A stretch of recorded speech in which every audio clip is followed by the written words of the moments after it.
ನೀವು blood group test ಮಾಡಿಸಿದ್ದೀರಾ? ನಿಮ್ಮದು ನಿಮ್ಮ ಮನೆಯವ್ರದ್ದು ಬ್ಲಡ್ ಗ್ರೂಪ್ ಯಾವುದು ಅಂತ ಗೊತ್ತಿದೆಯಾ? ಆಲ್ಮೋಸ್ಟ್ ಎಲ್ರಿಗೂ ಗೊತ್ತಿರಬಹುದು. ಆದರೆ ಯಾಕೆ 4 ಥರದ ಬ್ಲಡ್ ಗ್ರೂಪ್ ಇದೆ? ಅದನ್ನು A, B, O, A B ಅಂತಲೇ ಯಾಕೆ ಕರೀತಾರೆ? ಅದ್ರ ಬಗ್ಗೆ ಯಾವತ್ತಾದರೂ ಯೋಚನೆ ಮಾಡಿದ್ದೀರಾ? ಹಾಗಾದರೆ ಬನ್ನಿ ಇದ್ರ ಬಗ್ಗೆ ಇವತ್ತು ತಿಳ್ಕೊಳ್ಳೋಣ. ನಮಸ್ಕಾರ ಸ್ನೇಹಿತರೆ, ಇನ್ಸೈಡ್ ಅಸ್ ನಮ್ಮೊಳಗಿನ ನಾವುಗೆ ಹಾರ್ದಿಕ ಸ್ವಾಗತ. ಮಾನವನಲ್ಲಿ ನಮಗೆ ತಿಳಿದಿರೋ ಹಾಗೆ 4 ಥರದ ಬ್ಲಡ್ ಗ್ರೂಪ್ ಇರುತ್ತೆ. ಬ್ಲಡ್ ಗ್ರೂಪ್ ಅನ್ನು ಮೊದಲು ಕಾರ್ಲ್ ಲ್ಯಾಂಡ್ಸ್ಟೈನರ್ ಅವರು ಕಂಡುಹಿಡಿದರು. ಅವರು ಯೂನಿವರ್ಸಿಟಿ ಆಫ್ ವೆನ್ನಾದಲ್ಲಿ ಜೀವಶಾಸ್ತ್ರಜ್ಞರಾಗಿ ಕೆಲಸ ಮಾಡುತ್ತಿದ್ದಾಗ ಒಬ್ಬರ ರಕ್ತ ಕೆಲವರಿಗೆ ಸರಿ ಹೊಂದುತ್ತದೆ, ಇನ್ನೂ ಕೆಲವರಿಗೆ ಸರಿ ಹೊಂದುವುದಿಲ್ಲ ಎನ್ನುವುದನ್ನು ಕಂಡುಹಿಡಿಯುತ್ತಾರೆ. ಇದರ ಬಗ್ಗೆ ಇನ್ನೂ ಹೆಚ್ಚಿನ ಸಂಶೋಧನೆ ಮಾಡಲು ಅಲ್ಲಿರುವವರ ಬ್ಲಡ್ ಟೆಸ್ಟ್ಗಳನ್ನು ಮಾಡುತ್ತಾರೆ. ಆಗ ಅವರಿಗೆ 4 ತರಹದ ಬ್ಲಡ್ ಗ್ರೂಪ್ಗಳು ಇದ್ದು ಅದನ್ನು ಎ, ಬಿ, ಸಿ ಮತ್ತು ಎ ಬಿ ಎಂದು ಹೆಸರಿಡುತ್ತಾರೆ. ಆದರೆ ನಂತರ ಸಿ ಯನ್ನು ಓ ಎಂದು ಮರುನಾಮಕರಣ ಮಾಡಲಾಗುತ್ತದೆ. ಏಕೆಂದರೆ ಜರ್ಮನ್ನಲ್ಲಿ ಓಹ್ನೆ ಎಂದರೆ ವಿತೌಟ್ ಅಥವಾ ಝೀರೋ ಅಥವಾ ನಲ್ ಎಂದು ಅರ್ಥ. ಹಾಗಾಗಿ ಓಹ್ನೆದ ಮೊದಲ ಅಕ್ಷರವಾದ ಓ ದಿಂದ ಬ್ಲಡ್ ಗ್ರೂಪ್ ಓ ಎಂದು ಹೆಸರಿಡಲಾಗುತ್ತದೆ. ಎಬಿಒ ಬ್ಲಡ್ ಗ್ರೂಪ್ ಅನ್ನು ನಿರ್ಧರಿಸುವ ಜೀನ್ ಇರುವುದು ನಮ್ಮ ಕ್ರೋಮೋಸೋಮ್ ನಂಬರ್ 9ರಲ್ಲಿ. ಅದನ್ನು ಎಬಿಒ ಗ್ಲೈಕೋಸೈಲ್ ಟ್ರಾನ್ಸ್ಫರೇಸ್ ಎಂದು ಕರೆಯುತ್ತಾರೆ. ಈ ಜೀನಿನಲ್ಲಿ 3 ಅಲೀಲಿಕ್ ಫಾರ್ಮ್ಗಳಿದ್ದು ಅದನ್ನು ಎಬಿಒ ಎಂದೇ ಹೆಸರಿಡಲಾಗಿದೆ. ಜೀನ್ ಎಂದರೆ ನಮ್ಮ DNA ಒಂದು ಕಾರ್ಯನಿರ್ವಹಿಸುವ ಭಾಗವಾಗಿದೆ ಮತ್ತು ಅಲೀಲ್ಸ್ ಎಂದರೆ ಒಂದು ಜೀನಿನ ಬೇರೆ ಬೇರೆ ರೂಪಗಳು ಎಂದು ಹೇಳಬಹುದು.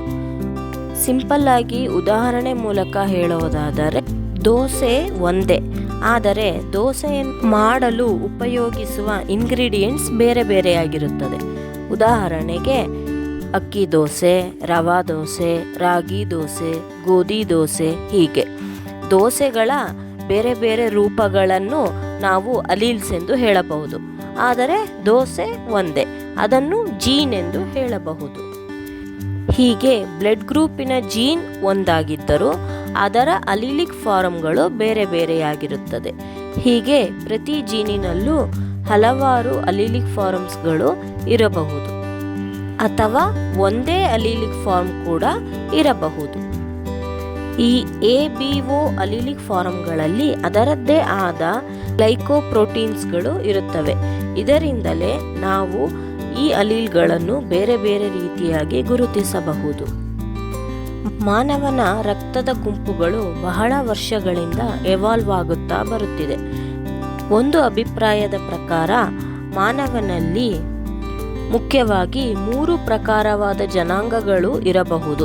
ಅವುಗಳಲ್ಲಿ ಎ ಬ್ಲಡ್ ಗ್ರೂಪ್ನವರು ಯುರೋಪಿನಲ್ಲಿ, ಬಿ ನವರು ಏಷ್ಯಾದಲ್ಲಿ ಹಾಗೂ ಓ ನವರು ಸೌತ್ ಅಮೆರಿಕಾದಲ್ಲಿ ಕಂಡುಬಂದಿರಬಹುದು ಎಂದು ಹೇಳಲಾಗುತ್ತದೆ. ಕ್ರಮೇಣ ಜನರ ವಲಸೆಯಿಂದ ಎಲ್ಲ ಗ್ರೂಪುಗಳು ಈಗಿನ ತರಹ ಬೆರೆತಿರಬಹುದು ಎಂದು ಅಭಿಪ್ರಾಯ ಪಡಲಾಗಿದೆ. ಇನ್ನೊಂದು ಥಿಯರಿ ಪ್ರಕಾರ ಮೊದಲು ಓ ಬ್ಲಡ್ ಗ್ರೂಪ್ ಎಲ್ಲರಲ್ಲೂ ಇದ್ದು ಕ್ರಮೇಣ ಮ್ಯೂಟೇಷನ್ಸ್ ಮೂಲಕ ಎ ಮತ್ತು ಬಿ ಬ್ಲಡ್ ಗ್ರೂಪ್ಗಳು ಹುಟ್ಟಿದ್ದು ನಂತರ ಎಷ್ಟೋ ವರ್ಷಗಳಲ್ಲಿ ಎಲ್ಲ ಖಂಡಗಳಿಗೂ ಇದು ಹರಡಿರಬಹುದು ಎಂದು ಸಹ ಹೇಳಲಾಗುತ್ತದೆ. ಎ ಬ್ಲಡ್ ಗ್ರೂಪಿನಲ್ಲಿ ಎ ಆಂಟಿಜನ್ ಇದ್ದು ಬಿ ಆಂಟಿಬಾಡಿ ಇರುತ್ತದೆ. ಹಾಗೆ ಬಿ ಬ್ಲಡ್ ಗ್ರೂಪಿನಲ್ಲಿ ಬಿ ಆಂಟಿಜನ್ ಇದ್ದು ಎ ಆಂಟಿಬಾಡಿ ಇರುತ್ತದೆ ಮತ್ತು ಓ ಬ್ಲಡ್ ಗ್ರೂಪಿನಲ್ಲಿ ಯಾವುದೇ ತರಹದ ಆಂಟಿಜನ್ ಇರುವುದಿಲ್ಲ. ಹಾಗಾಗಿ ಇದನ್ನು ಓಹ್ನೆ ಅಂದರೆ ನಲ್ ಎಂದು ಕರೆದಿರಬಹುದು. ಮತ್ತು ಓ ಬ್ಲಡ್ ಗ್ರೂಪಿನಲ್ಲಿ ಎ ಬಿ ಆಂಟಿಬಾಡಿ ಇರುತ್ತದೆ. ಎ ಬಿ ಬ್ಲಡ್ ಗ್ರೂಪಿನಲ್ಲಿ ಎ ಬಿ ಆಂಟಿಜನ್ ಇರುತ್ತದೆ. ಹಾಗೆ ಯಾವುದೇ ತರಹದ ಆಂಟಿಬಾಡಿ ಕಾಣಿಸುವುದಿಲ್ಲ. ಕಾರ್ಬೋಹೈಡ್ರೇಟ್ಸ್ ಮತ್ತು ಲಿಪಿಡ್ಸ್ಗಳ ಜೋಡಣೆಯಿಂದ ಗ್ಲೈಕೋಲಿಪಿಡ್ಸ್ ಆಗುತ್ತದೆ. ಮಾನವನ ರಕ್ತದಲ್ಲಿ RBC ಅಂದರೆ ಕೆಂಪು ರಕ್ತ ಕಣಗಳಲ್ಲಿರುವ ಗ್ಲೈಕೋಲಿಪಿಡ್ಸ್ನ ಕಾರ್ಬೋಹೈಡ್ರೇಟ್ಸ್ಗಳ ವ್ಯತ್ಯಾಸದಿಂದಲೇ ಒಬ್ಬರ ರಕ್ತ ಯಾವ ಗ್ರೂಪ್ ಎಂದು ತೀರ್ಮಾನವಾಗುತ್ತದೆ. ಈ ರೀತಿ ಲಿಪಿಡ್ಸ್, ಕಾರ್ಬೋಹೈಡ್ರೇಟ್ಸ್ ಹಾಗೂ ಇನ್ನಿತರ ಮಾಲಿಕ್ಯೂಲ್ಸ್ಗಳ ಜೋಡಣೆಯಿಂದಲೇ ಆಂಟಿಜನ್ ಫಾರ್ಮ್ ಆಗುತ್ತವೆ. ಈ ರೀತಿಯಲ್ಲಿಯೇ ಎಲ್ಲ ಬ್ಲಡ್ ಗ್ರೂಪಿನಲ್ಲೂ ಕಾಮನ್ ಆಗಿ ಕಾಣಬರುವ ಹೆಚ್ ಆಂಟಿಜನ್ ಫಾರ್ಮ್ ಆಗುತ್ತದೆ. ಓ ಬ್ಲಡ್ ಗ್ರೂಪಿನಲ್ಲಿ ಕೇವಲ ಹೆಚ್ ಆಂಟಿಜನ್ ಮಾತ್ರ ಇರುತ್ತದೆ. ಎ ಬ್ಲಡ್ ಗ್ರೂಪಿನಲ್ಲಿ ಹೆಚ್ ಆಂಟಿಜನ್ ಜೊತೆಗೆ ಎನ್ ಅಸಿಟೈಲ್ ಗ್ಯಾಲಕ್ಟೋಸ್ ಅಮೈನ್ ಕೂಡ ಅಟ್ಯಾಚ್ ಆಗಿರುತ್ತದೆ. ಈ ಗ್ರೂಪಿನ ಅಟ್ಯಾಚ್ಮೆಂಟಿಗೆ ಒಂದು ಎನ್ಸೈಮ್ ಸಹಾಯ ಮಾಡುತ್ತದೆ. ಅದನ್ನು N acetyl galactose amine transferase ಎಂದು ಕರೆಯಲಾಗುತ್ತದೆ. ಬಿ ಬ್ಲಡ್ ಗ್ರೂಪಿನಲ್ಲಿ ಆಂಟಿಜನ್ ಜೊತೆಗೆ ಗ್ಯಾಲಕ್ಟೋಸ್ ಅಟ್ಯಾಚ್ ಆಗಿರುತ್ತದೆ. ಇದಕ್ಕೆ ಗ್ಯಾಲಕ್ಟೋಸೈಲ್ ಟ್ರಾನ್ಸ್ಫರೇಸ್ ಎನ್ಸೈಮ್ ಸಹಾಯ ಮಾಡುತ್ತದೆ. ಹಾಗೆಯೇ ಎ ಬಿ ಬ್ಲಡ್ ಗ್ರೂಪಿನಲ್ಲಿ ಅಸಿಟೈಲ್ ಗ್ಯಾಲಕ್ಟೋಸ್ ಅಮೈನ್ ಮತ್ತು ಗ್ಯಾಲಕ್ಟೋಸ್ ಎರಡೂ ಸಹ ಅಟ್ಯಾಚ್ ಆಗಿರುತ್ತದೆ ಮತ್ತು ಇದಕ್ಕೆ N acetyl galactose amine transferase ಹಾಗೂ ಗ್ಯಾಲಕ್ಟೋಸೈಲ್ ಟ್ರಾನ್ಸ್ಫರೇಸ್ ಎನ್ಸೈಮ್ಗಳು ಸಹಾಯ ಮಾಡುತ್ತವೆ. ಹೀಗೆ ಒಂದೇ ಜೀನಿನ ಹಲವು ರೂಪಾಂತರಗಳು ಅಂದರೆ ಅಲೀಲ್ಗಳ ಸಹಾಯದಿಂದ ಹಾಗೂ ಬೇರೆ ಬೇರೆ ರೀತಿಯಾದ ಎನ್ಸೈಮ್ಗಳ ಸಹಾಯದಿಂದ ನಿರ್ದಿಷ್ಟ ಕಾರ್ಬೋಹೈಡ್ರೇಟ್ಸ್ಗಳ ಜೋಡಣೆಗಳಿಂದ ಎ, ಬಿ, ಓ ಮತ್ತು ಎ ಬಿ ಬ್ಲಡ್ ಗ್ರೂಪ್ಗಳು ನಿರ್ಮಾಣವಾಗುತ್ತದೆ. ನೋಡಿದಿರಲ್ಲ ಸ್ನೇಹಿತರೆ, ನಮ್ಮ ಶರೀರವೇ ಒಂದು ಅಚ್ಚರಿ. ಅದರಲ್ಲಿನ ಪ್ರತಿಯೊಂದು ಅಂಗಾಂಗಗಳು, ಅದರೊಳಗಿನ ಹಲವು ಕಾರ್ಯಗಳು ಹಾಗೂ ಅದರಲ್ಲಿ ಕಂಡುಬರುವ ಹಲವಾರು ಎನ್ಸೈಮ್ಗಳು ಹೀಗೆ ನಿರ್ದಿಷ್ಟವಾಗಿ ಆಕ್ಯುರೆಸಿಯಿಂದ ಕಾರ್ಯನಿರ್ವಹಿಸುತ್ತದೆ ಎಂದು, ಹಾಗೂ ಇದರಿಂದ ನಾವು ಹೇಗೆ ಬೇರೆ ಬೇರೆ ಗ್ರೂಪ್ಗಳನ್ನು ನೋಡಬಹುದು ಎಂದು. ಹೀಗೆ ಮಾನವ ದೇಹದಲ್ಲಿ ಪ್ರತಿಯೊಂದು ನಿರ್ದಿಷ್ಟವಾದ ಪ್ರೋಟೀನ್ಗಳು, ಕಾರ್ಬೋಹೈಡ್ರೇಟ್ಸ್ಗಳು, ಲಿಪಿಡ್ಸ್ಗಳು, ಜೀನ್ಗಳು ಇರುತ್ತವೆ ಹಾಗೂ ಅವುಗಳ ಸಂಯುಕ್ತ ಕಾರ್ಯಗಳಿಂದ ನಮ್ಮ ದೇಹವು ರಚನೆಯಾಗುತ್ತದೆ.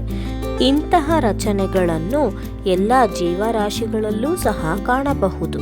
ಹಾಗಾಗಿ ಆದಷ್ಟು ನಮ್ಮ ದೇಹವನ್ನು ಆರೋಗ್ಯಕರವಾಗಿ ಕಾಪಾಡಿಕೊಳ್ಳೋಣ ಮತ್ತು ಇಂತಹ ಇಂಟ್ರೆಸ್ಟಿಂಗ್ ವಿಷಯಗಳ ಬಗ್ಗೆ ತಿಳಿದುಕೊಳ್ಳಲು ಸಬ್ಸ್ಕ್ರೈಬ್ ಮಾಡಿ. ನಮ್ಮೊಳಗಿನ ನಾವು, ಇನ್ಸೈಡ್ ಅಸ್. ಇವತ್ತಿನ ವಿಡಿಯೋ ನಿಮಗೆ ಇಷ್ಟವಾಗಿದ್ದರೆ ಲೈಕ್ ಮಾಡಿ, ಶೇರ್ ಮಾಡಿ ಹಾಗೂ ಇನ್ನೂ ನಿಮ್ಮಲ್ಲಿ ಕೊರೆಯುತ್ತಿರುವ ಪ್ರಶ್ನೆಗಳಿದ್ದರೆ ಖಂಡಿತ ಕಮೆಂಟ್ಸ್ ಮೂಲಕ ತಿಳಿಸಿ. ಧನ್ಯವಾದಗಳು.